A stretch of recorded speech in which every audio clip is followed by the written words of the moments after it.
Je, no. No. To ty jsi na škole spíš, ne? Tak šlo to, víš co. Jo. Na hobby. Jo. On ti pač tak radši poradí, víš, on je dobrý. To nevím, jestli mi s matikou poradí, no. S matikou ne, ale to orbitou. To nevím, jestli mi s tím poradí. Proč jste to vůbec vědět? Nevíš, že? On ti to dělá potom vysvětlit, to je fakt dobrý, vidíš to. No, matika mu nejde. Jediný, co on umí, tak maximálně odčítat. No. Z těch dluhů, co má. A taky řekni, jak jsi šikovná. Ty máš jak podprsenku, ne? To nevypadá moc dobře, jako už přijde dědeček takhle. Proč má furt asi podprsenku, to vadí? Protože přijde děda, ne? A to neudělá dobrý dojem tady to. A mi to třeba nedělá dobře, víš co, pořád si podprsenku. Ale jak to vypadá, že? Je tak snažil. To je hrozný. Hej, dědeček.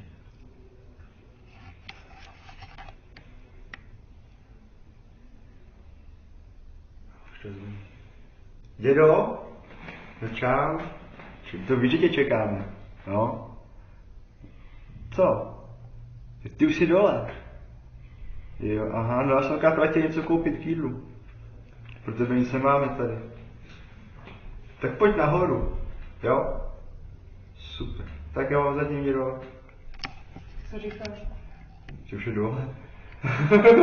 Když se o tom člověk baví, tak ono to, co mu nabídneme. Kafe? Může vidět ty schody. Může vidět ty schody. Může tady být. Dědo? A to jo. Ahoj. Takhle nějak vypadá můj dědeček, který se tady představová.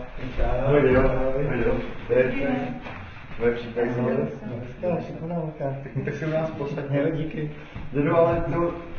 Nám teď to došlo, že toho moc nemáme, proto zahájím takhle. Ale na to se vykašli. Hlavně, abyste byli v pohodě, víte. No to my jsme, No, jo. tak. Zdraví, v pořádku. Jídla máme právě dost.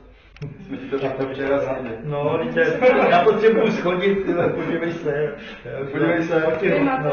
Po těch Vánocích, jako už jsem úplně... No, takže ani se nedá žádný dort, protože nám tam jako zůstali ze včerejška. Ne, dobrý. To je dobrý, tak vidíš. Že se báli, co bylo, myslím, fakt, jo. Dědo, tak... Pochlup se dělej sama, prostě tebe, jak jsi úžasná. No, hlavně v matematice třeba. No, matematika mi nejde. Dědo, ta holka, to nám dělá jednou ostudu. Opravdu. To je hrůza. Vařit jí nejde, jo. No, matika, tady, no. A tak to není důležité,